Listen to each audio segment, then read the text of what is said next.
प्रश्न है, अधिगम के लिए आकलन, अधिगम का आकलन तथा अधिगम के रूप में आकलन की अवधारणाओं की व्याख्या कीजिए। तो इसका रूपरेखा है प्रस्तावना, अधिगम के लिए आकलन, अधिगम का आकलन, अधिगम के रूप में आकलन, तीनों संप्रत्ययों में अंतर और लास्ट में निष्कर्ष। तो फर्स्ट प्रस्तावना, आधुनिक बाल केंद्रित शिक्षा शास्त्र में आकलन को केवल परीक्षा लेने का साधन नहीं माना जाता, बल्कि इसे सीखने की प्रक्रिया को दिशा देने वाला उपकरण माना जाता है। राष्ट्रीय पाठचर्या रूपरेखा, नेशनल करिकुलम फ्रेमवर्क (NCF) के अनुसार अधिगम को प्रभावी बनाने के लिए आकलन के 3 प्रमुख दृष्टिकोण निर्धारित किए गए हैं। अधिगम के लिए आकलन, असेसमेंट फॉर लर्निंग, अधिगम का आकलन, असेसमेंट ऑफ लर्निंग, अधिगम के रूप में आकलन, असेसमेंट एज लर्निंग। रूपरेखा का दूसरा पॉइंट है अधिगम के लिए आकलन। ये देखते हैं, यह आकलन शिक्षा अधिगम प्रक्रिया के दौरान लगातार और अनौपचारिक रूप से चलता रहता है। शिक्षा शास्त्र में इसे रचनात्मक आकलन, फॉर्मेटिव असेसमेंट भी कहते हैं। इसकी मुख्य विवेचना यह है कि शिक्षण के कार्य के साथ साथ चलता है ताकि छात्र और शिक्षक दोनों अपनी कमियां सुधारने का अवसर मिल सके। पॉइंट वाइज देखते हैं। व्यवहारिक उदाहरण, जब एक रसोइया सूप बनाते समय बीच में उसे स्वयं चखता है तो वह ताकि वह नमक और मसालों को सही कर सके तो वह अधिगम के लिए आकलन कर रहा होता है। छात्रों का तत्कालीन फीडबैक देना, ये अधिगम के लिए आकलन में आएगा। अधिगम कठिनाइयों की पहचान करना, छात्रों को रुचि जागृत करना, यह प्रक्रिया अत्यंत लचीली है, यह निरंतर चलने वाली है, यह सुधारात्मक दृष्टिकोण रखती है। मौखिक प्रश्न और उत्तर, दैनिक अवलोकन और वर्कशीट।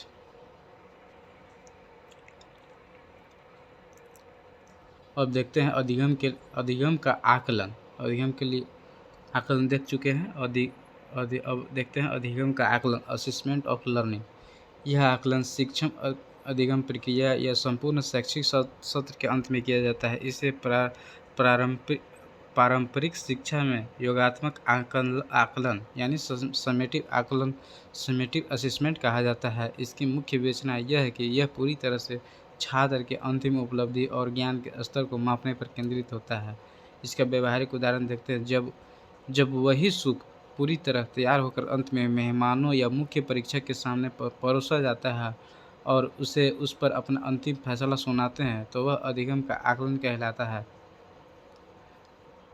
इसके अंतर्गत आता है और भी बिंदु आते हैं, जैसे अंतिम शैक्षिक उपलब्धि मापना, यह अंतिम शैक्षिक उपलब्धि का मापन करता है। नेक्स्ट है छात्रों की योग्यता प्रमाणित करना, छात्रों की योग्यता प्रमाणित करता है।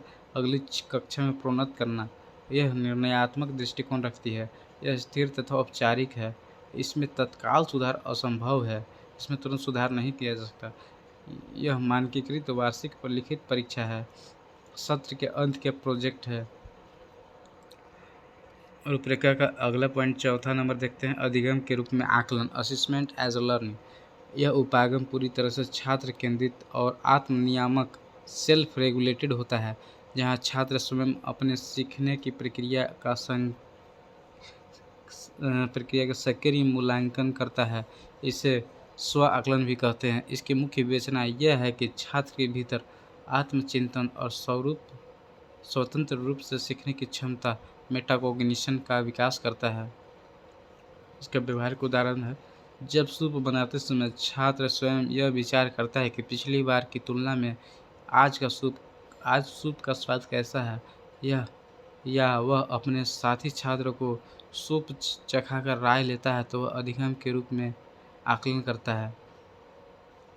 इसमें आत्मचिंतन क्षमता का विकास होता है, आत्मनिर्भर अधिगमकर्ता तैयार करना, जिम्मेदारी की भावना बढ़ाना।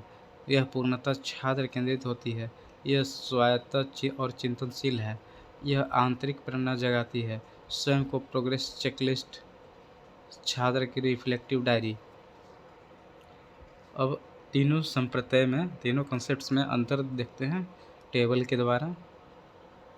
अंतर का आधार हो जाएगा प्रकार, समय, मुख्य भूमिका, फोकस और परिणाम। उम, पहला कॉलम में आधार दिया हुआ है, दूसरा कॉलम में अधिगम के लिए आकलन है, ब्रैकेट में 4 है, के लिए 4 होता है, और नेक्स्ट कॉलम में अधिगम का आकलन ऑफ, नेक्स्ट कॉलम में अधिगम के रूप में आकलन एज।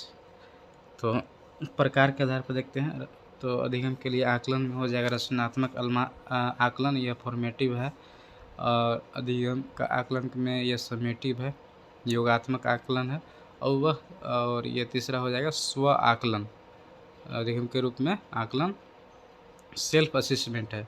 समय के अनुसार देखते हैं, यह शिक्षा प्रक्रिया के दौरान होता है। अधिगम का आकलन सत्र या पाठ के अंत में होता है। अधिगम के रूप में आकलन सीखने की प्रक्रिया के साथ साथ होता है।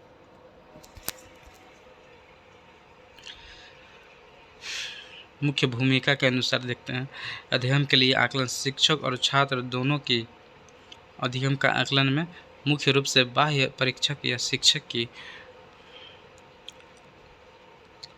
और अधिगम के रूप में आकलन मुख्य भूमिका की पूरी तरह स्वयं छात्र और सहपाठियों की पूरी तरह भूमिका होती है।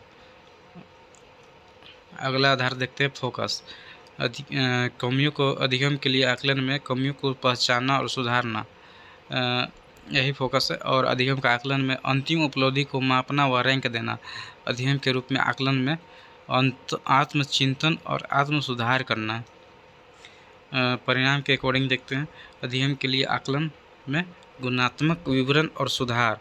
अधिगम का आकलन में मात्रात्मक अंक, प्रतिशत या ग्रेड। अधिगम के रूप में आकलन में व्यक्तिगत लक्ष्य और सीखने की रणनीति। निष्कर्षतः यह कहा जा सकता है कि ये तीनों दृष्टिकोण शैक्षिक मूल्यांकन के महत्वपूर्ण स्तंभ है। जहां अधिगम के लिए आकलन निरंतर प्रगति का मार्ग दिखाता है, वहीं अधिगम का आकलन एक निश्चित पड़ाव पर छात्र की वास्तविक स्थिति को प्रमाणित करता है। इन दोनों के मध्य अधिगम के रूप में आकलन छात्र को एक जागरूक और आत्मनिर्भर शिक्षार्थी बनाता है। आधुनिक शिक्षा व्यवस्था में एक कुशल शिक्षक को इन तीनों का संतुलित और समेकित प्रयोग करना चाहिए। Thank you.